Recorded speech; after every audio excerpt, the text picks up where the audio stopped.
Hello, dear students. Welcome back to the channel. And we have started our first chapter of history, Rise of Nationalism in Europe. और उसी chapter को आगे continue करते हुए आज हम हमारा न्यू टॉपिक स्टार्ट करेंगे, the romantic imagination and national feeling. लेकिन इसके पहले हमने एक पॉइंट पढ़ा था, जो पॉइंट था एज ऑफ रिवॉल्यूशंस। 1830 से लेकर 1848 का पीरियड आ चुका है और इस पीरियड में अब रिवॉल्यूशंस होगी। सबसे पहले हमने पढ़ा कि फ्रांस में ही रिवॉल्यूशन हुई और फ्रांस में जो बर्बन डायनेस्टी को बिठाया था उसको फिर से हटाया गया और लुई फिलिप को वहां पे किंग बनाया गया।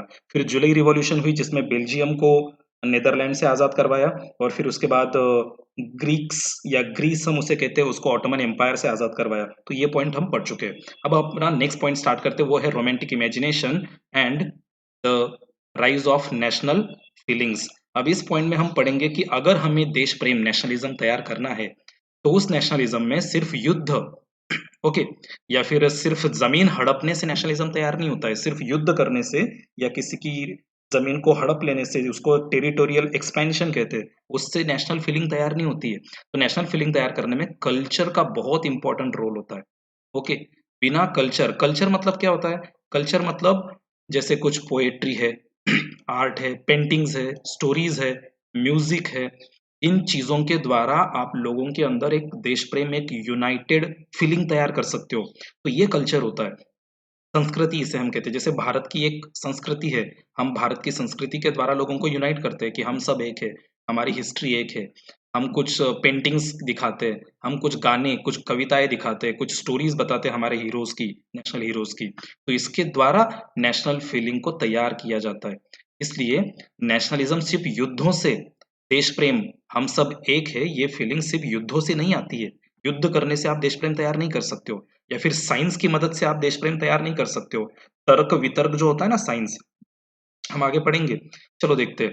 Let us look at romanticism, a cultural movement. इसको एक कल्चरल मूवमेंट कहते हैं, सांस्कृतिक लड़ाई है ये। हमें अगर देश प्रेम तैयार करना है तो सिर्फ युद्धों से नहीं, संस्कृति की मदद लेकर, हमारे कल्चर की मदद लेकर हम देश प्रेम लोगों में तैयार कर सकते हैं, नेशनल सेंटिमेंट्स तैयार कर सकते हैं। उसमें से एक पेंटिंग यहाँ पर दी हुई है। Okay, next, romantic artist and poet generally criticised. अभी जो रोमांटिक आर्टिस्ट होते हैं ना, जो कविताएं वगैरह लिखते हैं, पेंटिंग्स तैयार करते हैं, इनका कहना है कि रीजनिंग, साइंस, तर्क वितर्क, हम रीजनिंग पढ़ते हैं ना कॉम्पिटेटिव एग्जाम्स में, तो रीजनिंग है, साइंस है, फिजिक्स है, इन सब्जेक्ट्स की मदद से हम देश प्रेम नहीं तैयार कर सकते। देश प्रेम तैयार करने के लिए इमोशंस, इंट्यूशन, मिस्टिकल फीलिंग्स, अंतर्दृष्टि, भावनाएं, इमोशंस, इनकी मदद से देश प्रेम तैयार होता है। तो ये चीजें बहुत जरूरी है, ऐसा उनका कहना है। ओके, अब इनमें और कौन सी चीजें मदद करेगी? तो और मदद करने वाली चीजें फोक सॉन्ग, जो लोकगीत होते हैं वो, उसके साथ साथ फोक पोएट्री, अपने जो लोकल हीरोज है उनके बारे में जो कविताएं लिखी है, फोक डांसेस, लोक नृत्य होता है, जैसे महाराष्ट्र का लोक नृत्य है लावणी, अ, और पंजाब का लोक नृत्य है भांगड़ा। तो ऐसे जो अलग अलग लोक नृत्य है, इनके द्वारा भी हम यूनिटी क्रिएट कर सकते हैं, लोगों के अंदर देश प्रेम हम क्रिएट कर सकते हैं। अब इस देश प्रेम क्रिएट करने के लिए एक सबसे अच्छा एग्जाम्पल आता है जर्मनी के जोहन गॉटफ्रीड। ये जर्मन फिलोसोफर है। इनका कहना है कि अगर आपको जर्मनी को अच्छी तरह से जानना है तो जर्मनी के लोगों के बारे में जानिए, जिसको दासवोक कहते हैं। अगर हम जर्मनी के आम जनता के बारे में जानेंगे, जैसे हमें अगर इंडिया के बारे में जानना है तो हमें इंडिया के लोगों के बारे में जानना होगा, तो हमें पता चल जाएगा what is India, what is Indian culture. तो उसी तरह से जॉहन गॉटफ्रीड, मैंने उनका पॉइंट यहाँ पे ऐड नहीं किया, आप बुक में पढ़ सकते हो। जॉहन गॉटफ्रीड ने लोगों के अंदर अगर देश प्रेम तैयार करना है तो आम जनता को जानिए, जर्मनी को जानना है तो कॉमन लोगों को जानिए, उनके जो फोक सॉन्ग्स है, फोक पोएट्री है, फोक डांसेस है, इनको जानिए, और इनको जानने के बाद फिर हम लोगों के अंदर देश प्रेम तैयार कर सकते हैं। अगर देश प्रेम तैयार करना है, अगर हमें देश तैयार करना है, तो हमें वो सारे पुराने फोक सॉन्ग, फोक स्टोरीज को कलेक्ट करना होगा, उनको रिकॉर्ड करना होगा, एक फोक कल्चर डेवलप करना होगा। फोक कल्चर हमें लोगों के अंदर डेवलप करना होगा, तब जाके हम लोगों के अंदर वो फीलिंग क्रिएट कर सकते हैं। अब नेक्स्ट चीज जो आती है वो होती है लैंग्वेज की। अब देखिए, लैंग्वेज की अगर बात करेंगे तो सबसे पहले हमें पोलैंड का एग्जाम्पल लेना चाहिए। पोलैंड जो है वो एक बैकवर्ड कंट्री थी। हम बात कर रहे हैं कुछ 1840 या 1830 के पीरियड की। 1830 के पीरियड में हमें पता है कि पोलैंड के टुकड़े कर दिए गए। रशिया, प्रूशिया, ऑस्ट्रिया, इन सब ने मिलकर पोलैंड के टुकड़े कर दिए। ओके। और पोलैंड के लोग अनपढ़ है। तो अब ऐसे अनपढ़ लोगों के अंदर अगर हमें देश प्रेम तैयार करना है तो उसके लिए ये देखिए करोल कुरपिंस्की ने कहा कि हमें ओपेरा ओपेरा जो एक कल्चरल सॉन्ग गाने का तरीका होता है यूरोप में, म्यूजिक, इसके थ्रू इन्होंने लोगों के अंदर देश प्रेम तैयार रखा, देश प्रेम बनाए रखा। तो मेन पॉइंट आता है यहाँ पे पोलैंड का। और पोलैंड का मेन पॉइंट जो है उसमें सबसे मेन चीज आती है कि हमें पोलैंड में लोकल फोक लोर जो फोक स्टोरीज है उनको कलेक्ट करना चाहिए और लोगों के अंदर एक नेशनल स्पिरिट क्रिएट करनी चाहिए। तो इसके लिए सबसे पहला रोल आता है करोल कुरपंस्की का, जिन्होंने लोगों के अंदर देश प्रेम तैयार रखा, देश प्रेम को जगाए रखा, इसकी मदद से, ओपेरा और म्यूजिक की मदद से। और उन्होंने उनके यहाँ पे जो 2 डांसेस थे, इन डांसेस को नेशनल सिंबल बता दिया, नेशनल प्रतीक, राष्ट्रीय प्रतीक। उनका कहना है कि ये सिर्फ डांस नहीं है, ये लोगों को यूनाइट करते हैं। इसलिए पॉइंट आता है रोमांटिक इमेजिनेशन। तो रोमांटिक इमेजिनेशन में देखो ओपेरा है, म्यूजिक है, पोलोनाइज और मुजुर्का नाम के जो डांसेस है ये भी है। तो करोल कुरपुंस्की का रोल बहुत ही इंपॉर्टेंट है। इन्होंने लोगों के अंदर देश प्रेम जगाए रखा, बनाए रखा। ओके। अब नेक्स्ट पॉइंट आता है the romantic imagination and national feeling, जिसमें हम लैंग्वेज को बहुत ही ज्यादा महत्व देते हैं। लैंग्वेज एक बहुत इंपॉर्टेंट पार्ट है। यहाँ पर भी हम पोलैंड का एग्जाम्पल लेंगे क्योंकि पोलैंड के ऊपर सबसे ज्यादा दबाव रशिया ने बनाए रखा था। ओके। और रशिया ने क्या किया, पोलैंड को बताया, फोर्सफुली बताया कि आप कहीं पर भी पोलिश लैंग्वेज का यूज नहीं करेंगे, आपको रशियन लैंग्वेज यूज करनी पड़ेगी। इसलिए लैंग्वेज एक बहुत इंपॉर्टेंट रोल है। पोलैंड के लोगों को लगा कि हम पोलैंड में रहकर पोलिश लैंग्वेज यूज नहीं कर सकते, तो उन्होंने अपनी लैंग्वेज को ही अपनी आजादी की लड़ाई का हथियार मान लिया। अब देखिए रशिया ने क्या क्या किया। Russian language was imposed everywhere, हर जगह पे रशियन लैंग्वेज को इम्पोज कर दिया गया। 1830-31 के पीरियड में कुछ लोगों ने रशिया के खिलाफ आवाज भी उठाई। ओके। ये देखिए many members of clergy in Poland began to use language as a weapon. उन्होंने लैंग्वेज का यूज किया, लैंग्वेज को वेपन माना और उन्होंने रशिया के खिलाफ आवाज भी उठाई। लेकिन उस आंदोलन को रशिया ने क्रश, दबा दिया, कुचल कर रख दिया, खत्म कर दिया। इसलिए पोलैंड के लोग कहते हैं कि अब हमारे हमें अगर लड़ना है तो हमें लैंग्वेज की मदद से लड़ना होगा। हमें रशिया की लैंग्वेज को पोलैंड में से हटाना होगा। अगर हम पोलैंड में से रशियन लैंग्वेज को हटा देते हैं, ये देखिए जो रशियन लैंग्वेज है इसको पोलैंड में से हटाना होगा, रशियन लैंग्वेज का डोमिनेशन खत्म करना होगा और पोलिश लैंग्वेज जो है उसको बढ़ावा देना होगा। अगर हम अपनी खुद की लैंग्वेज को बढ़ावा देंगे तो शायद रशिया के लोगों को लगेगा कि ये लोग अपनी लैंग्वेज की मदद से यूनाइटेड है। ओके। तो इसकी मदद से ऐसा ही हुआ। बहुत सारे पोलिश जो थे, पोलैंड के जो लोग थे, उन्होंने हर जगह पे रशियन लैंग्वेज का यूज करना शुरू कर दिया। चर्च में रशियन लैंग्वेज, स्कूल्स में Russian language, sorry Polish language, Russian language का यूज होता था। रशियन लैंग्वेज को हटा के पोलिश लैंग्वेज का यूज करना शुरू किया। तो रशियन लैंग्वेज को हर जगह से हटाते गए और पोलिश लैंग्वेज का यूज उन्होंने शुरू कर दिया। तो इसका असर ये हुआ कि रशिया के लोगों को बहुत गुस्सा आया और उन्होंने बहुत सारे प्रिस्ट, पादरी जो चर्च में काम करते, बहुत सारे बिशप्स, इनको जेल में डाल दिया। और जेल भी कहाँ, साइबेरिया में, जो रशिया का बिल्कुल बर्फ वाला हिस्सा है, वहां पर उनको जेल में डाल दिया। क्यों जेल में डाल दिया? क्योंकि उन्होंने पोलिश लैंग्वेज में चर्च में बात की, पोलिश लैंग्वेज में स्कूल्स में पढ़ाया, पोलिश लैंग्वेज का यूज किया, इसलिए उनको जेल में डाल दिया गया। ओके। और देखो आगे क्या है, अथॉरिटीज, रशियन अथॉरिटीज ने उनको जेल में डाल दिया, punishment the for their refusal, क्योंकि उन्होंने रिफ्यूज कर दिया था कि हम रशियन लैंग्वेज का यूज नहीं करेंगे, पोलिश लैंग्वेज का यूज करेंगे, रशियन लैंग्वेज का यूज नहीं करेंगे। तो इस तरह से पोलैंड के लोगों ने अपनी खुद की लैंग्वेज को, अपनी खुद की लैंग्वेज को एक हथियार मानना शुरू कर दिया। तो ये होता है रोमांटिक इमेजिनेशन। एक और बार आपको रिकॉल कर देता हूँ, रोमांटिक इमेजिनेशन जो है, देश प्रेम जो है, वो सिर्फ युद्धों से नहीं, उसके लिए लैंग्वेज, उसके लिए आर्ट, म्यूजिक, इसका भी हमें सहारा या मदद लेनी पड़ती है। और जॉन गॉटफ्रीड ने भी कहा कि अगर हमें जर्मनी के लोगों को जानना है तो हमें नेशनल जो पीपल है, जो उनके लोकल लोग हैं, उनके बारे में जानना होगा, तो हम जर्मन कल्चर के बारे में जान जाएंगे। और फिर पोलैंड का एग्जाम्पल आता है कि पोलैंड में किस तरह से लैंग्वेज का यूज किया गया, लैंग्वेज को कैसे कलेक्ट करके, इलिटरेट लोग थे पोलैंड के, फिर भी उनके अंदर देश प्रेम तैयार रखा करोल कुरपिंस्की जैसे लोगों ने, और यहाँ पे पोलिश लैंग्वेज को एज अ वेपन माना गया। अब नेक्स्ट पॉइंट में आते हैं, ये पीरियड है 1830 से लेकर 1848 का। इसी पीरियड में यूरोप में बहुत सारे प्रॉब्लम्स भी आने लग गए। देखिए एक तरफ यूरोप को आजाद करवाने की कोशिश हो रही है, ओके, लेकिन दूसरी तरफ यूरोप में कुछ प्रॉब्लम्स भी आ रही है। वो प्रॉब्लम्स है hunger, hardship and popular revolt. Europe में बहुत ज्यादा प्रॉब्लम्स थे, उसमें से पहली प्रॉब्लम है हंगर, लोगों को भूखा रहना पड़ता था। और ये भूखा रहना पड़ता था, इसी वजह से कुछ प्रॉब्लम्स भी आई। वो जो हमने बात की ना कि फ्रांस को फिर से आजाद करवाया गया और फ्रांस में जो रूलर है लुई फिलिप, उसको फिर से किंग बनाया गया। लेकिन यहाँ पे प्रॉब्लम आ गई, लुई फिलिप बेचारा सक्सेसफुल नहीं था। लोगों को फूड वगैरह प्रोवाइड करने में फ्रांस में, इसलिए लुई फिलिप को भी यहाँ से भागना पड़ा। तो देखिए बड़ी मुश्किल से फ्रांस में डेमोक्रेसी स्टार्ट की थी, constitutional democracy, okay, constitutional monarchy, लेकिन वो भी टिक नहीं पाई। चलो देखते हैं हंगर की तरफ आते हैं। 1830 का पीरियड है, यूरोप की बात हम कर रहे हैं। 1830 were the years of great economic hardship, economic condition Europe की बहुत खराब हो गई। हम कॉजेस पढ़ रहे कि what were the causes of hunger, लोगों को भूखा क्यों रहना पड़ता था यूरोप में।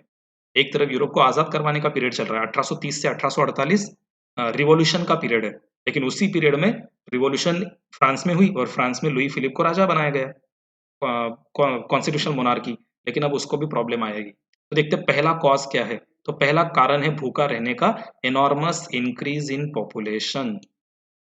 यूरोप की जो पॉपुलेशन थी वो बहुत तेजी से बढ़ रही थी, और पॉपुलेशन अगर तेजी से बढ़ेगी तो फिर फूड की डिमांड भी आएगी, इससे लोग यहाँ पर भूखे रहते थे क्योंकि फूड नहीं मिलता था। ये हो गया पहला कारण हंगर का। दूसरा, अब पॉपुलेशन अगर बढ़ रही है तो फिर अनएम्प्लॉयमेंट भी बढ़ेगी, ओके।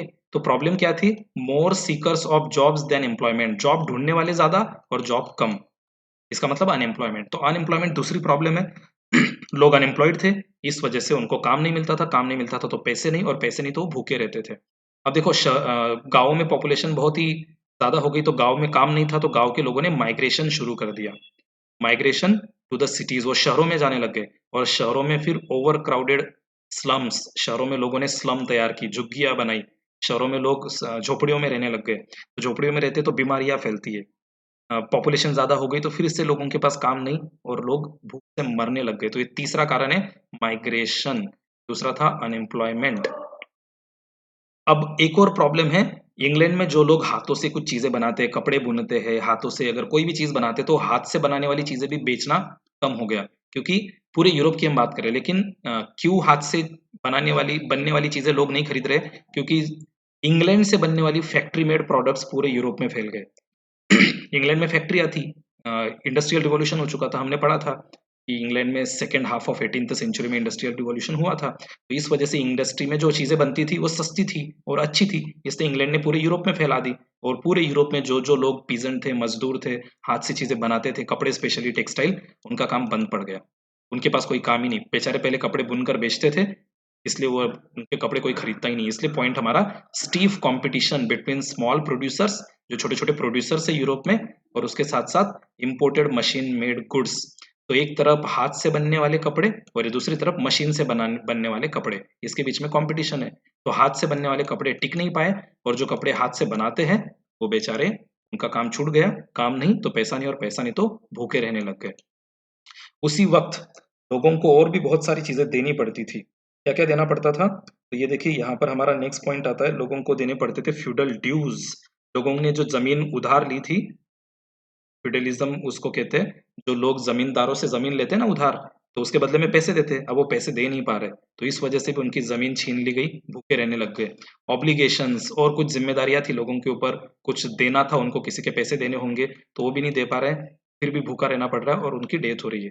उसी वक्त नेक्स्ट पॉइंट आता है हमारा नंबर 5 पे, राइज ऑफ फूड प्राइजेस। अब फूड प्राइजेस भी बढ़ने लग गई। क्यों फूड प्राइसेस बढ़ रही है, क्योंकि बर्फ गिरती है तो अच्छी तरह से हार्वेस्टिंग नहीं कर पाते, बर्फ गिरती है तो अच्छी तरह से प्रोडक्शन नहीं कर पाते, इससे फूड प्राइसेस भी बढ़ने लग गई। तो इतने सारे प्रॉब्लम एक साथ आ गए। इसी के साथ साथ देखिए फूड शॉर्टेज, ये उसी वाले पॉइंट पे हम ऐड कर सकते हैं। वाइड स्प्रेड अनएम्प्लॉयमेंट हम पहले ही पढ़ चुके हैं, जिस वजह से पॉपुलिज्म आ गया, population of Paris out on the roads, वहां पे गरीबी बहुत बढ़ गई, पॉपुलिज्म उसे कहते हैं। और इसी वजह से पेरिस में फ्रांस के लोग जो थे वो गुस्से में आ गए, क्योंकि उनको पता है कि राजा की जिम्मेदारी है कि राजा उनको फूड प्रोवाइड करे, और राजा कौन है, लुई फिलिप। लुई फिलिप कौन है, जब रिवॉल्यूशन का पीरियड आया था तो सबसे पहले फ्रांस में ही रिवॉल्यूशन हुई थी, और बर्बन डायनेस्टी को फिर से हटा के लुई फिलिप नाम के एक राजा को राजगद्दी पे बिठाया था, लेकिन ये कॉन्स्टिट्यूशनल मोनार्की था, मतलब ये कॉन्स्टिट्यूशन के हिसाब से काम करता था।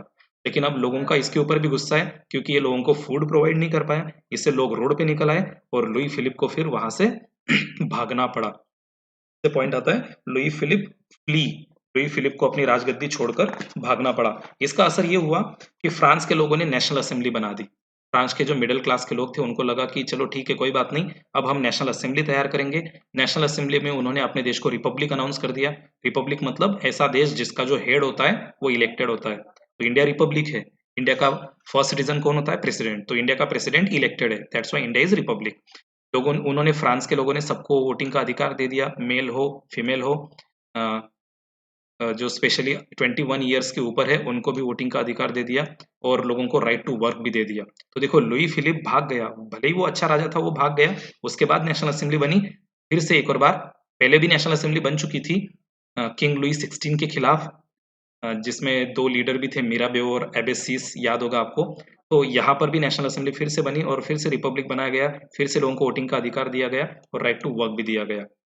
ओके, अब ये सब हुआ 1840 के पीरियड में।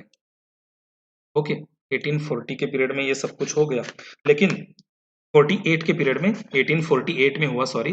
तो 1848 में फ्रांस में इस तरह से एक आंदोलन हो गया। उसके पहले भी एक और आंदोलन हुआ था 1845 में, सिलिसिया नाम के एरिया में, ये पोलैंड का हिस्सा है। ओके, यहाँ पर भी एक आंदोलन हुआ। यहाँ पर आंदोलन किसने किया? वीवर्स ने। किसके खिलाफ? कॉन्ट्रैक्टर्स के खिलाफ। क्या हुआ ऐसा कि वीवर्स को कॉन्ट्रैक्टर्स के खिलाफ आंदोलन करना पड़ा? तो वीवर्स को कपड़े बुनने की ऑर्डर मिलती थी और उस ऑर्डर के बदले में उतने पैसे नहीं मिलते थे। देखिए, ये जो कॉन्ट्रैक्टर थे ना, ये क्या करते थे? वो सप्लाइड देम रॉ मटेरियल, ये वीवर्स को, लोकल वीवर्स को रॉ मटेरियल देते थे। उनको ऑर्डर देते थे, कहते थे कि आप हमें कपड़े बुनकर दीजिए। वो कपड़े बुनकर उनको देते भी थे, लेकिन अगर 10 कपड़े की दिए तो 10 कपड़े में के बदले में जितना अमाउंट मिलना चाहिए, तो उतना अमाउंट नहीं मिलता था, जिस वजह से लोगों ने, ये जो वीवर्स है, इन्होंने कॉन्ट्रैक्टर्स के खिलाफ आंदोलन शुरू कर दिया। अब ये कॉन्ट्रैक्टर अमीर है, ओके, तो ये सब कुछ, ये जो सारा इंसिडेंट है, ये सारा का सारा इंसिडेंट एक जर्नलिस्ट ने अपने जर्नल में एक्सप्लेन किया और उस जर्नलिस्ट का नाम है विल्हेल्म वुल्फ। इसलिए क्वेश्चन आता है कि explain about the weavers revolt which was described by Wilhelm Wolff in his journal. तो उनका नाम है Wilhelm Wolff. Okay, Wilhelm Wolff, इन्होंने अपने जर्नल में एक्सप्लेन किया था इन वीवर्स के रिवॉल्ट के बारे में। तो क्या हुआ इन वीवर्स के रिवॉल्ट के बारे में? तो वो दिन है 4 जून का, 4 जून 1845, 2 बजे थे दोपहर के, और बहुत सारी भीड़, ये जो वीवर्स है, इनकी जो बहुत बड़ी भीड़ थी, ये कॉन्ट्रैक्टर्स के घरों की तरफ निकल पड़े। इनका गुस्सा बहुत ज्यादा था क्योंकि कॉन्ट्रैक्टर उनको काम के बदले में उतने पैसे नहीं दे रहे थे। उनकी डिमांड जो थी ज्यादा वेजेस की, ज्यादा सैलरी की, वो पूरी नहीं कर रहे थे। इसलिए, और उनकी ये जो कॉन्ट्रैक्टर्स थे, ये वीवर्स को बहुत ही अ, निचली नीच नज़र से देखते थे। उनको लगता था कि ये कैसे लोग हैं, घृणा, ईर्ष्या, ऐसी नज़र से उनको देखते थे। ये भी उनको गुस्सा था वीवर्स को। इसलिए वीवर्स ने क्या किया? हज़ारों की संख्या में निकल पड़े। ओके, हज़ारों की संख्या में, स्पेशली एक गाँव की स्टोरी जहाँ पे 18,000 लोग थे, तो हज़ारों की संख्या में वीवर्स निकल पड़े कॉन्ट्रैक्टर्स के घरों की तरफ। पहले उनके घरों की तरफ गए, उनके घर की विंडो वगैरह तोड़ दी, बर्तन, फर्नीचर, सब कुछ जो उनके घरों की महँगी-महँगी चीज़ें थी, सबको तोड़ना शुरू कर दिया। एक ग्रुप उनके घरों की तरफ गया, सब नुकसान कर दिया। दूसरा ग्रुप जो था, वो उनके गोडाउन की तरफ गया, स्टोर हाउसेस। ओके, ये देखिए, एक ग्रुप उनके घरों की तरफ, जो ज़्यादा हाई डिमांड की बात कर रहे थे, और दूसरा जो ग्रुप था, वो उनके स्टोर हाउस, जहाँ पे कपड़े स्टोर किए, कपड़े रखे जाते थे, गोडाउन हम उसको कहते हैं, वहाँ गए और उन्होंने सारे कपड़ों को जला दिया। अब ये पूरी की पूरी जो इन्फॉर्मेशन, ये इंसिडेंट है, कॉन्ट्रैक्टर्स को पता चला। कॉन्ट्रैक्टर्स को पता चला कि इनके ऊपर अब वीवर्स ने हमला कर दिया है, क्योंकि हमने वीवर्स को अच्छी सैलरी नहीं दी। इसलिए कॉन्ट्रैक्टर बेचारे उनके गाँव से भाग गए। कहाँ गए? पड़ोसी गाँव में, नेबरिंग विलेज, जहाँ पे उनके दूसरे फैमिली मेंबर्स होंगे, उनके रिश्तेदार होंगे, वहाँ गए। तो वहाँ जाने के बाद उन्होंने पड़ोसी गाँव के लोगों से रिक्वेस्ट की कि हमें आपके घर में आसरा दीजिए। लेकिन ऐसा नहीं हुआ, उन्होंने मना कर दिया। तो ये कॉन्ट्रैक्टर्स को लगा कि अब पुलिस की मदद लेनी पड़ेगी। तो देखिए, वो पुलिस के पास गए, 24 घंटे में पुलिस की मदद लेकर वापस आए, आर्मी की मदद लेकर। मोनार्की में जो आर्मी है, उस आर्मी की मदद लेकर वो वापस आए, और उस आर्मी ने ये जो वीवर्स हैं, इन पर गोली चलाना शुरू कर दिया। उनको सीधे शूट करना शुरू कर दिया, और उस गोलीबारी में तकरीबन 11 वीवर्स मारे गए। और इस तरह से ये जो वीवर्स का रिवॉल्ट था, ये यहीं पर खत्म हुआ। 11 वीवर्स मारे गए सिलिसिया में। तो ये एक पीरियड था 1830 से लेकर 1845-48 का। इस पीरियड में रिवॉल्यूशन भी हो रही है, लेकिन एट द सेम टाइम लोगों को बहुत सारी मुसीबतें ही भी है, और वही मुसीबतें हमने पढ़ी, हंगर, भूख, क्यों भूखे रहने के कारण क्या-क्या है? हार्डशिप, हार्डशिप में बैड हार्वेस्टिंग है, जिस वजह से लोगों ने लुई फिलिप के खिलाफ आवाज़ उठाई। लुई फिलिप को भागना पड़ा, नेशनल असेंबली बनी, और उसके बाद पोलैंड के सिलिसिया में जो आंदोलन हुआ, उसके बारे में हमने पढ़ लिया। अब धीरे-धीरे दिन बीतते गए और 1848 का पीरियड आया। अब 1848 का पीरियड आया तो जर्मनी को लगा कि हमें अपने देश को फाइनली यूनिफाई कर देना चाहिए। जर्मनी में जो 38 स्टेट्स है, जर्मन कॉन्फेडरेशन के अलग-अलग टुकड़े हैं जर्मनी में, उन सबको यूनिफाई कर देना चाहिए। तो जर्मनी ने फ्रांस का तरीका अपनाया।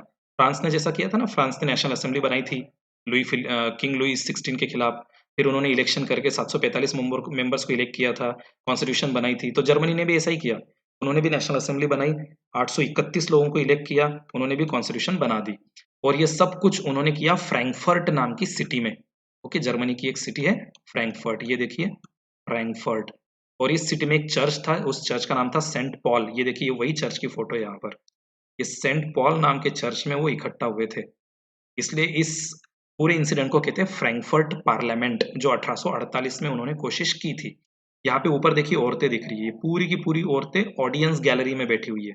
मतलब इनका रोल क्या है, सिर्फ देखना, इनको कोई अधिकार या बोलने का कुछ चीज नहीं है। नीचे सब फ्रैंकफर्ट पार्लियामेंट में इंसिडेंट डिस्कशन चल रहा है कि हमें भी अब जर्मनी को यूनिफाइड कर लेना चाहिए। ये लोग कौन से होंगे, तो ये मिडिल क्लासेस के लोग हैं। हमने पहले ही पढ़ा था कि यूरोप में इंडस्ट्रियलाइजेशन के बाद एक नया मिडिल क्लास डेवलप हुआ था, पिछले वाले वीडियो में मैंने बताया था।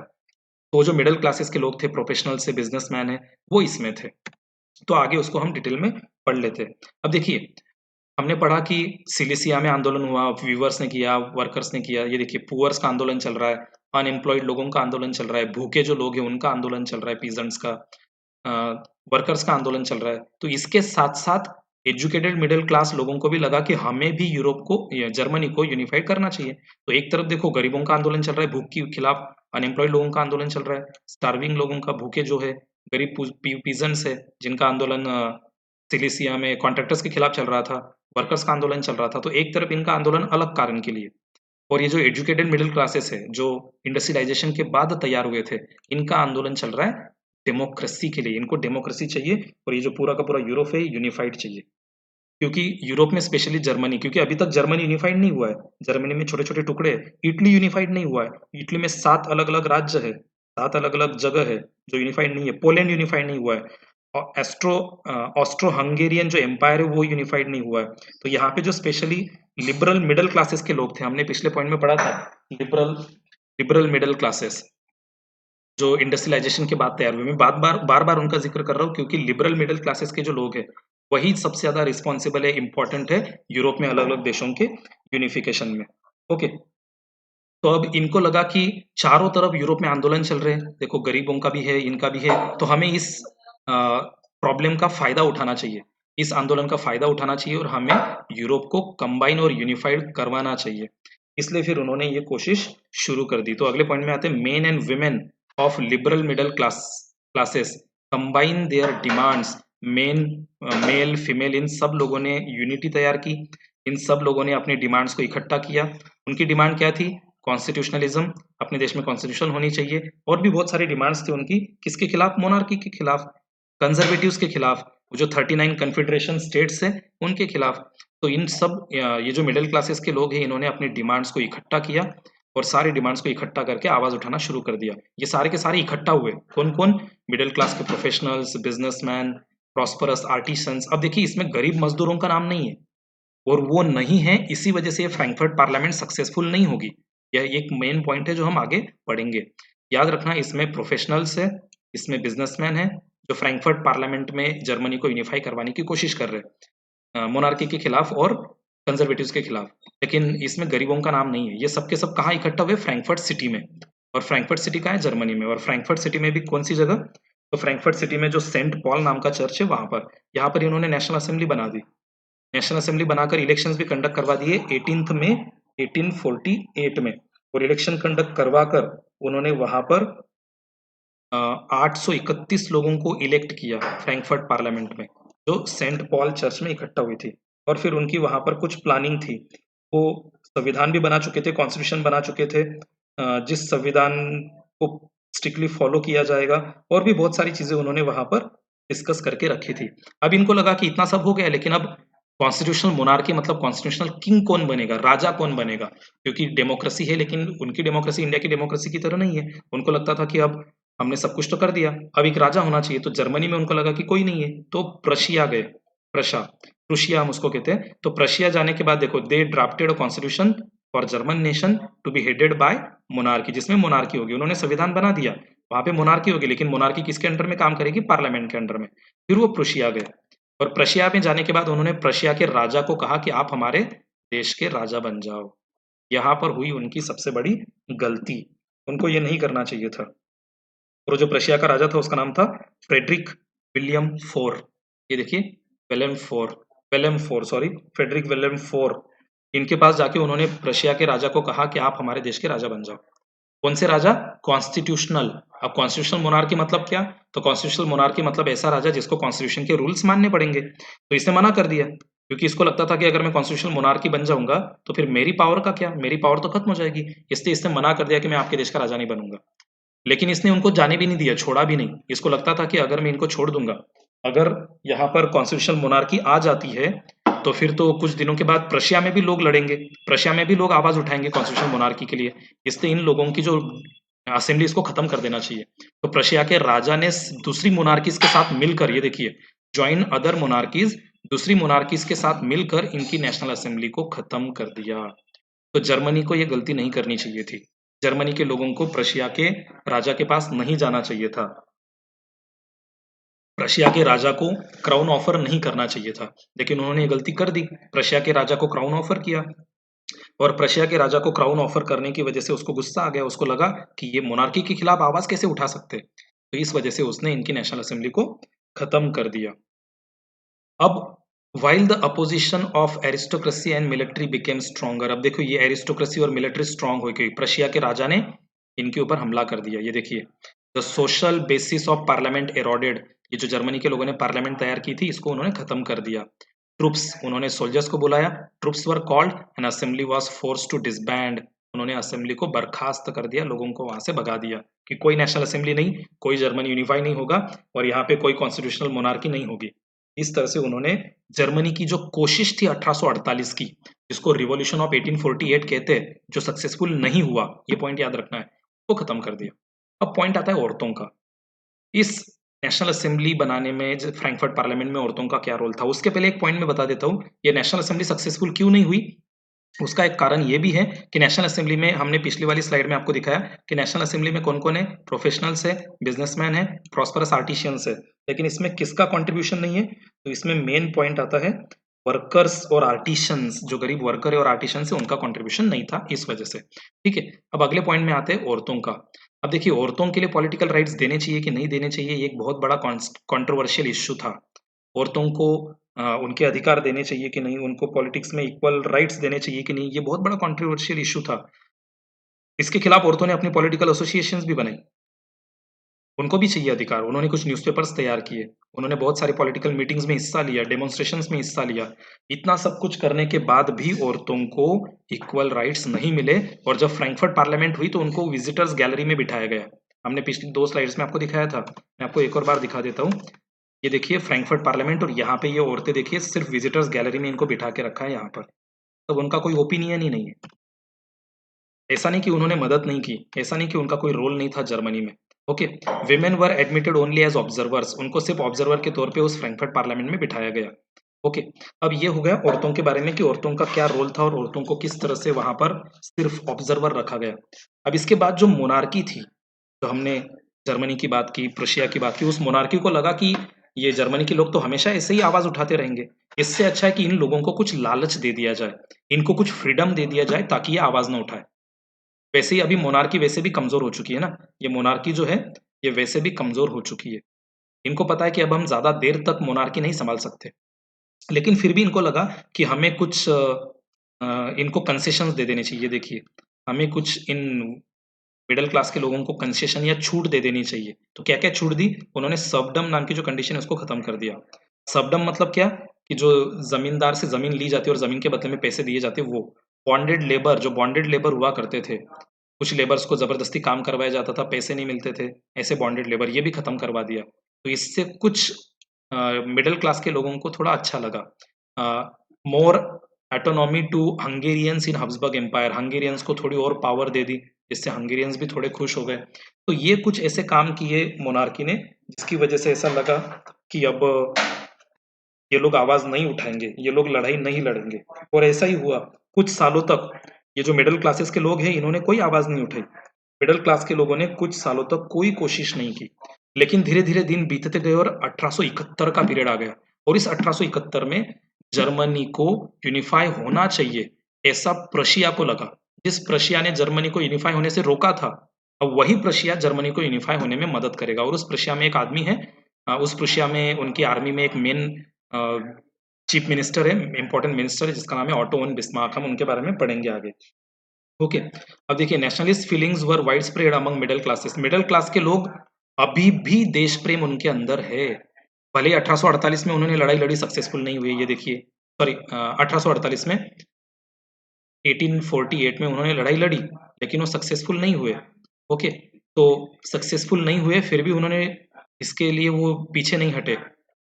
उन्होंने कोशिश की थी 1848 में, लेकिन अब उनको लगा कि ठीक है, अभी भी उनके अंदर वो देश प्रेम है, लेकिन इस देश प्रेम का यूज कौन कर रहा है? मोनार्की कर रहा है।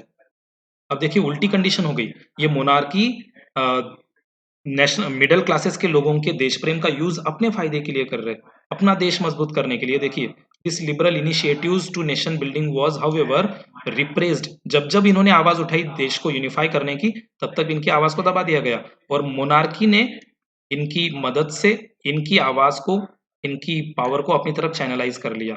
ओके, तो अगला पॉइंट हम आते हैं। जब इन्होंने आवाज उठाई थी मिडिल क्लासेस के लोगों ने, और मोनार्की ने उसको खत्म कर दिया था, तो मोनार्की ने खत्म किया, उस वक्त जंकर्स ने भी इनको सपोर्ट किया था, लैंड ओनर्स।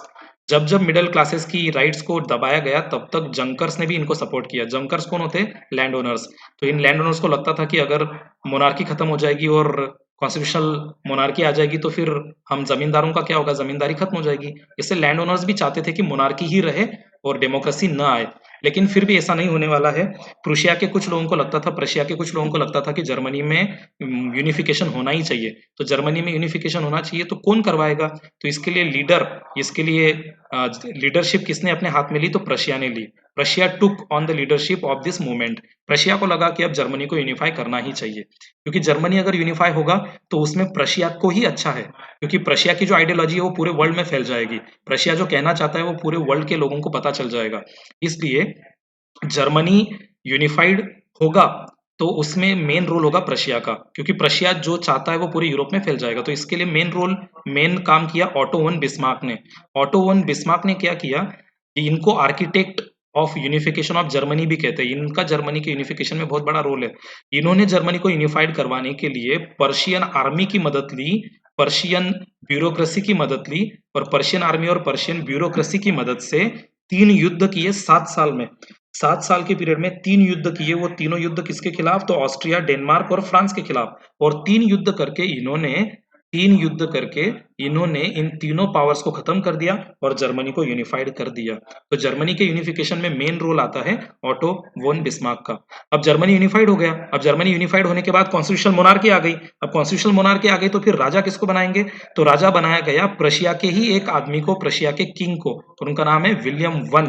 विलियम वन को अब जर्मनी का राजा बनाया गया। अब राजा बनाने के बाद इतने सिंपल तरीके से थोड़ी राजा बनाएंगे, राजा बनाने का एक बिल्कुल समारंभ होगा, एक बहुत बड़ा सा उन्होंने ऑर्गेनाइज किया वहां पे। उसके पहले हम ऑटो वन बिस्मार्क का रोल पढ़ लेते हैं। ऑटो वन बिस्मार्क ने 3 युद्ध किए, 3 Wars in the period of 7 years against Austria, Denmark and France. इनके खिलाफ 7 साल में 3 युद्ध किए, तीनों युद्ध जीते और जर्मनी को यूनिफाई करवा दिया। जर्मनी में जो बाहर की पावर्स थी, बाहर का जिन जिन लोगों का डोमिनेशन था, उसको खत्म कर दिया। नेशन बिल्डिंग हुई, जर्मनी एक नेशन बन गया, देश बन गया, जिसमें ये पता चलता है कि प्रुशिया का रोल कितना बड़ा है। तो देखो, इनडायरेक्टली प्रुशिया को ही फायदा हुआ। पूरे यूरोप में प्रुशिया की वाहवाह हुई। पूरे यूरोप में ये पता चला कि प्रशिया किस तरह से दूसरे देशों को यूनिफाई होने में मदद करता है। ये पर्शियन मॉडल है। पर्शिया ने अपना मॉडल आगे बढ़ाया और पूरे जर्मनी को यूनिफाई करवाया। और जर्मनी को यूनिफाई करने के बाद फिर 18 जनवरी 1871 को 1871 में सारे के सारे लोगों ने मिलकर काइजर विलियम वन को प्रुशिया का राजा अनाउंस किया। लेकिन उसके लिए उन्होंने फिर एक मीटिंग बुलाई। वो मीटिंग कहाँ पे बुलाई? तो पर्टिकुलर एक हॉल था, हॉल ऑफ मिरर्स, जो वर्सलीज में था। उस हॉल के अंदर एक बिल्कुल बहुत बड़ा सा ऑर्गेनाइज किया गया, जिस ऑर्गेनाइज करने के बाद उसमें बिल्कुल पारंपरिक तरीके से कैसर विलियम वन को जर्मनी का राजा घोषित किया गया। उस हॉल के अंदर, वो जो हॉल था mirrors of palace mirrors hall of mirrors उसको कहते हैं, जो वर्सेलिस में था। उसके अंदर कौन कौन आया हुआ था, तो उसमें जर्मन स्टेट्स के बड़े बड़े प्रिंसेस थे, आर्मी के रिप्रेजेंटेटिव थे, इंपॉर्टेंट पर्शियन मिनिस्टर्स थे। इन सब लोगों ने मिलकर, और ऑटो एंड बिस्मार्क की भी थे, इन सब लोगों ने मिलकर काइजर विलियम वन को, जो प्रुशिया का था, उसको जर्मनी का राजा अनाउंस किया। और जैसे ही वो राजा बना तो उसने कुछ चीजें, कुछ नए नए उसमें अलग अलग इनोवेशंस किए। उसने जर्मनी के अंदर कुछ नई चीजें लागू करवा दी। तो क्या क्या लागू करवा दिया, तो उसने जर्मनी में करेंसी को मॉडर्न बना दिया, बैंकिंग सिस्टम को कुछ इंप्रूव कर दिया, लीगल सिस्टम को इंप्रूव कर दिया, जुडिशियल सिस्टम जो था उसको भी सुधार दिया। तो ये सब कुछ करने के बाद पूरा का पूरा क्रेडिट फिर भी किसको गया, तो पूरा का पूरा क्रेडिट गया प्रशिया को, क्योंकि प्रशिया ने ही जर्मनी को यूनिफाइड करवाया था। तो डियर स्टूडेंट्स, आज के लिए अपना पॉइंट इतना ही है। नेक्स्ट पॉइंट में हम जाने वाले हैं इटली के यूनिफिकेशन में, इटली यूनिफाइड कैसे हुआ। तब तक के लिए थैंक यू वेरी मच।